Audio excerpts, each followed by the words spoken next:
Hello बच्चों, कैसे हैं आप। आज की क्लास में हमारा विषय है बिहारी की बहुज्ञता। बिहारी जो हैं वे रीतिकाल के प्रमुख कवि हैं, श्रृंगारी कवि हैं। उनकी रचना जो बिहारी सतसई के नाम से प्रसिद्ध है, उसमें रीतिकालीन मनोवृत्तियों का श्रेष्ठ प्रतिनिधित्व हम देख सकते हैं।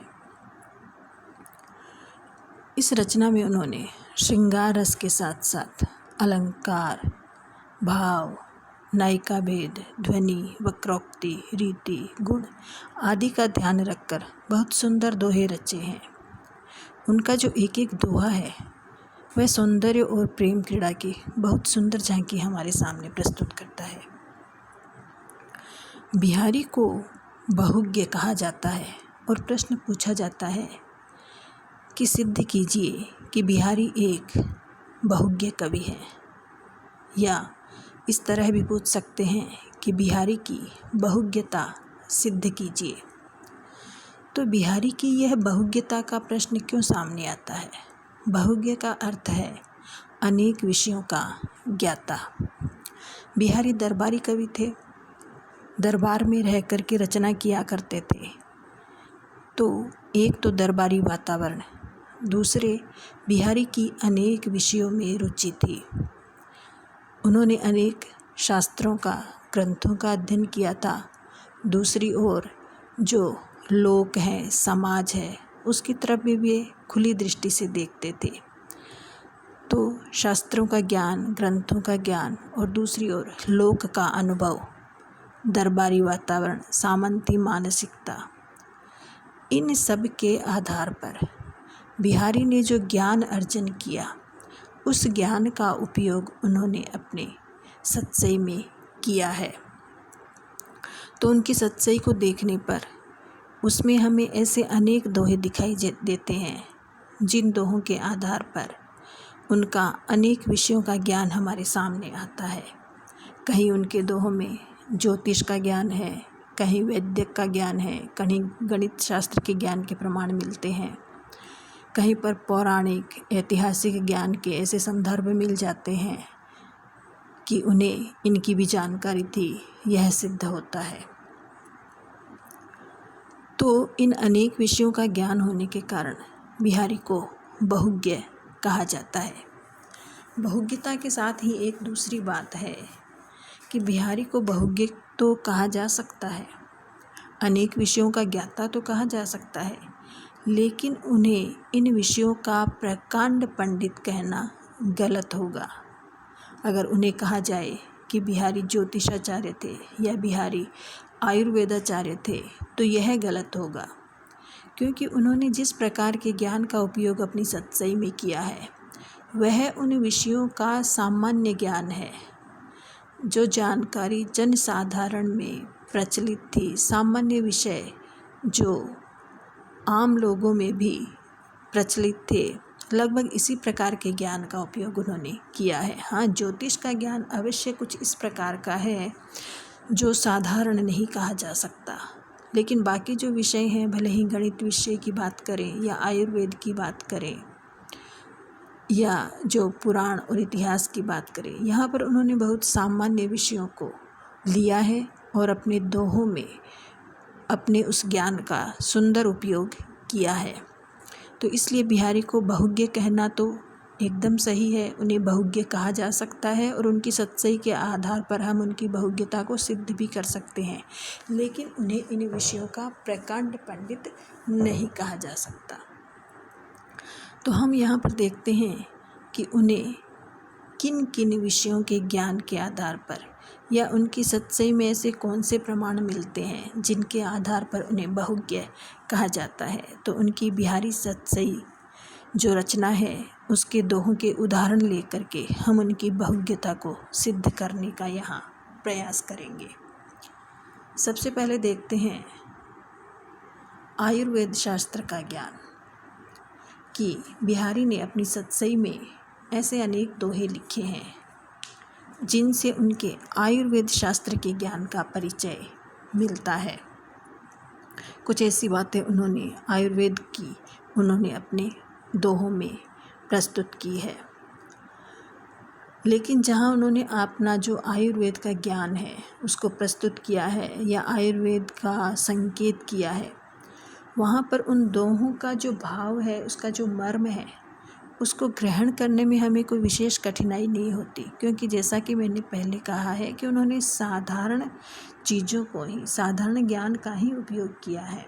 तो उसमें जो भाव है या जो उसमें नाम गिनाए गए हैं, जिन शब्दों का उन्होंने प्रयोग किया है, उनको समझने में कोई कठिनाई नहीं होती। साधारण शब्दों के माध्यम से साधारण ज्ञान को ही उन्होंने प्रस्तुत किया है। उदाहरण के लिए देखते हैं, यह विनसतु नगु राखी कई जगत बड़ो जसु लेहु जरी विषम जुर जाइए आई सुदर्शन देहु। कि यहाँ पर जो बात कही गई है कि विषम ज्वर में सुदर्शन चूर्ण देना चाहिए। विषम ज्वर, तेज बुखार हो तो उसमें सुदर्शन चूर्ण दिया जाता है। तो यह एक सामान्य सी बात है जो उस समय के समाज में प्रचलित थी। इसी तरह से उन्होंने जो औषधियाँ, रोग निदान, नाड़ी, पारा इत्यादि की जो सामान्य जानकारी है, उस ज्ञान का उपयोग करते हुए दोहों की रचना की है। तो जो यह दोहे हैं वो उनके आयुर्वेद के सामान्य प्रचलित ज्ञान को ही सिद्ध करते हैं। किसी असाधारण ज्ञान का परिचय इनसे नहीं मिलता। ज्योतिष शास्त्र का ज्ञान। बिहारी को ज्योतिष में विशेष रुचि थी और ज्योतिष में उन्होंने अवश्य अपने असाधारण ज्ञान का परिचय दिया है, क्योंकि ज्योतिष के जो सिद्धांत उन्होंने अपने दोहों में प्रस्तुत किए हैं वे इतने सामान्य नहीं हैं कि जो सर्वसाधारण में प्रचलित रहे हो। एक प्रसंग है कि ज्योतिष शास्त्र का एक सिद्धांत है कि यदि मंगल, चंद्रमा और बृहस्पति एक ही नाड़ी पर स्थित हो तो संसार में अत्यधिक वर्षा होती है। और यह सिद्धांत नरपति जयचर्या नामक ग्रंथ में आया है। इसी सिद्धांत को उन्होंने, बिहारी ने अपने दोहे में इस प्रकार प्रकट किया है। मंगल बिंदु सुरंग मुख ससी केसरी आड़ गुरु इक नारी लही संग रसमय किए लोचन जगत। यहाँ पर बिहारी कहते हैं कि नायिका के मस्तक पर, माथे पर लगी हुई जो लाल बिंदी है वह मंगल है, उसका मुख जो है चंद्रमा है और केसर का जो पीला तिलक है वह बृहस्पति है। तीनों एक ही नारी या नाड़ी में विराजमान है। इसलिए जो नेत्र रूपी संसार है वह रसमय, प्रेममय और जलमय हो गया है। इसी प्रकार उन्होंने जो जातक संग्रह है उसके राजयोग प्रकरण में यह लिखा हुआ है कि यदि शनिश्चर तुला, धनु या मीन में हो अथवा लग्न में पड़ा हो तो जो जातक होता है वह राजा बनता है। जातक संग्रह के इसी प्रकरण को बिहारी ने इस प्रकार व्यक्त किया है। सनि कज्जल चख झख लगन उपजो सुदिन सने है क्यों न नृपति वे भोगी वे लही सुदेश सब दे है।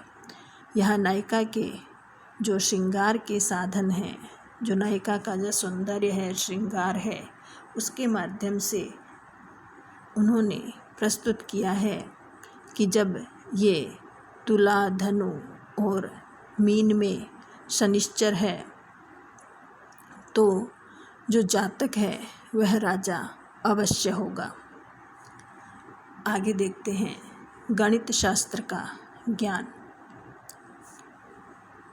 बिहारी ने जो गणित का सामान्य ज्ञान है, जो सामान्य जानकारी है, उसका परिचय भी अपने दोहों में दिया है। एक दोहे में वे कहते हैं कि किसी अंक के आगे शून्य रख देने पर उस अंक का मान 10 गुना बढ़ जाता है। बहुत सामान्य सी और सबके ध्यान में आने वाली ही बात है।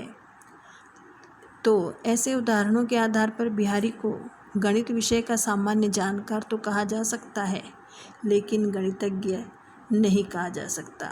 बिहारी कहते हैं, कहत सबय बैंदी दिए अंक 10 गुना होत तिये लीलार बैंदी दिए अगणित बढ़त उडोत।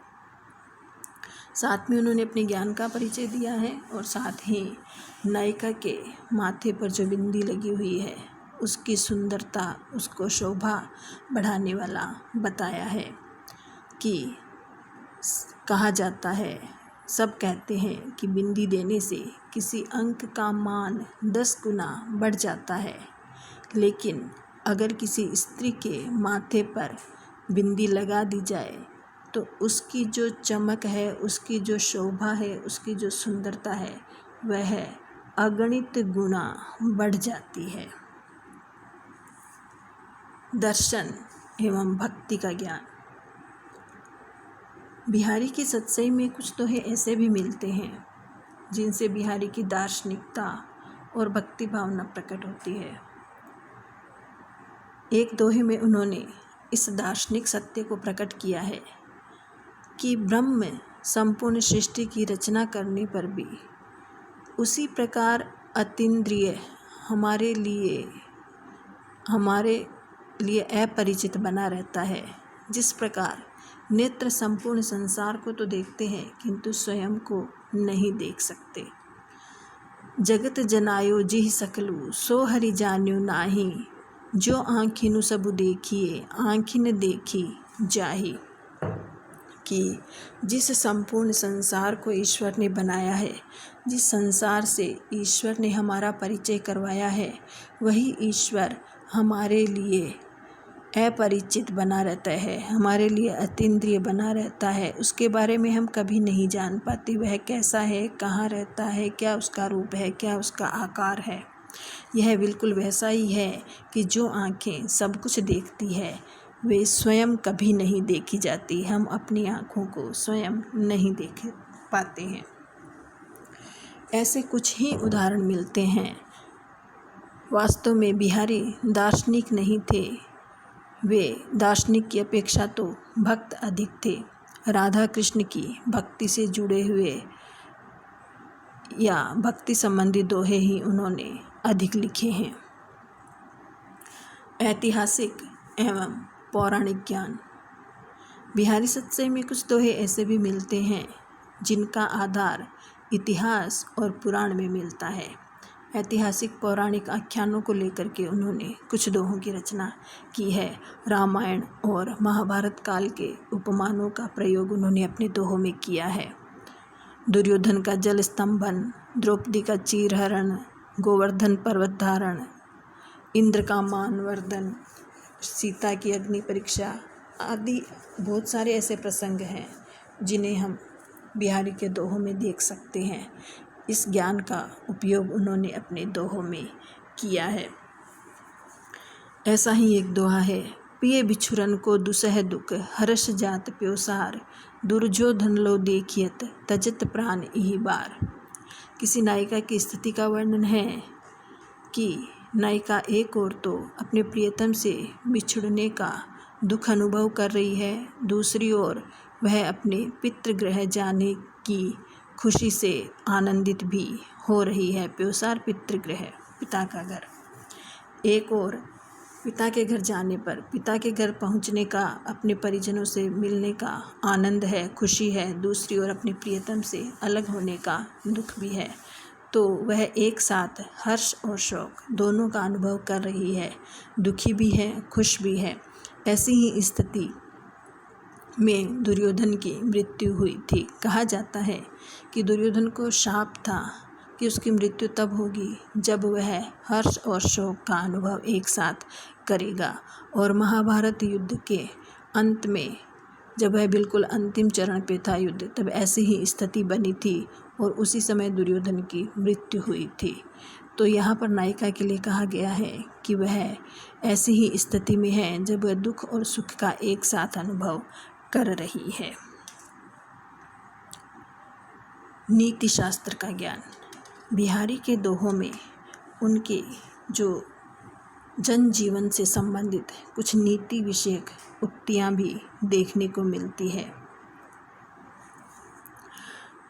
प्रमुख रूप से तो वे श्रृंगारी हैं, लेकिन श्रृंगार रस की कविता में भी कहीं कहीं उन्होंने नीतिपरक बातें कही है और वे बहुत सरल है, समझने में आसान है, उनको आसानी से जनसाधारण समझ सकता है, ऐसी ही उक्तियों का उन्होंने प्रयोग किया है। उनके नीतिपरक दोहों को देख करके भले ही उन्हें उच्च कोटि का नीतिकार तो नहीं कहा जा सकता, लेकिन नीति का ज्ञाता अवश्य कहा जा सकता है, क्योंकि उनके जो नीतिपरक दोहे हैं वे व्यावहारिक हैं और उनके ज्ञान को स्पष्ट कर देते हैं कि उन्हें नीति का ज्ञान था। एक प्रसिद्ध दोहा है, बसे बुराए जासुतन ताही को सन्मानु, भले भले कही छाड़िए खोटे ग्रह जप दानु। बहुत व्यावहारिक और बहुत सामान्य बात है, लेकिन बिल्कुल सही है कि जिसमें बुराई का वास होता है, जो बुरा होता है, सब उसी का सम्मान करते हैं। सम्मान क्यों करते हैं? उससे भयभीत हो करके, उससे डर करके उसे मान दिया जाता है, उसे महत्व दिया जाता है। और जो भले हैं, जो सही हैं, जो सीधे हैं, उन्हें भला भला कह करके छोड़ दिया जाता है। और जो खोटे ग्रह हैं उनका जप तप दान किया जाता है। कि जब किसी व्यक्ति को कहा जाता है कि तुम्हारा यह ग्रह खराब चल रहा है, तुम्हारा वह ग्रह खराब चल रहा है, तो उसके लिए व्यक्ति अनेक जप तप करता है, दान पुण्य करता है, पूजा पाठ करता है। और जब सारे ग्रह सही चल रहे हो तब वह कुछ भी ऐसा कार्य नहीं करता है। तो जो भले हैं, जब स्थितियां सही चल रही हैं, जब ग्रह भले हैं, अच्छी स्थिति में हैं, तब वह कुछ भी नहीं करता है। और जब वह बुरी स्थिति में है तब उनको शांत करने के लिए अनेक प्रयास करता है। ऐसा ही जन सामान्य में होता है कि जो व्यक्ति भला है, सही है, सीधा है, कोई किसी तरह का नुकसान पहुंचाने वाला नहीं है, तो उसको कोई महत्व नहीं दिया जाता। और जिससे नुकसान पहुंचने की आशंका होती है उसको शांत करने के प्रयास किए जाते हैं। इसके अलावा बिहारी ने अपने अनेक क्षेत्रों के ज्ञान का उपयोग भी किया है। कहीं कहीं मनोविज्ञान का, आखेट शिकार का, इनसे संबंधित दोहे भी उन्होंने लिखे हैं।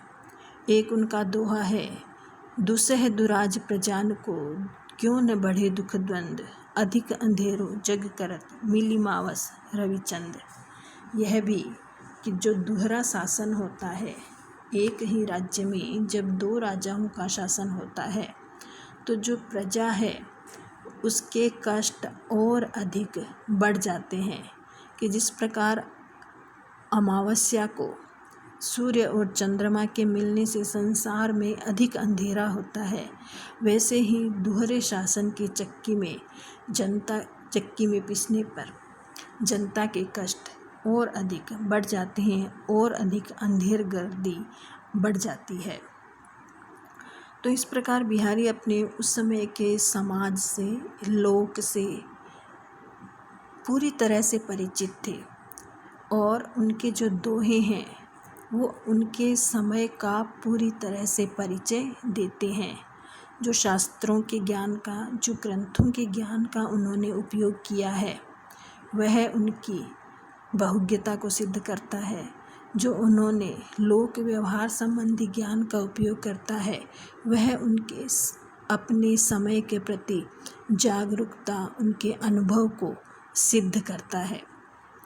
तो हम कह सकते हैं कि बिहारी के काव्य में अनेक विषयों का ज्ञान भरा पड़ा है। उन्होंने गणित, आयुर्वेद, राजनीति, लोक व्यवहार, दर्शन, ज्योतिष, वैदिक सभी विषयों से संबंधित महत्वपूर्ण तथ्यों का जो उल्लेख है अपने दोहों में किया है। और इस आधार पर बिहारी की जो बहुज्ञता है वह स्वयं सिद्ध हो जाती है।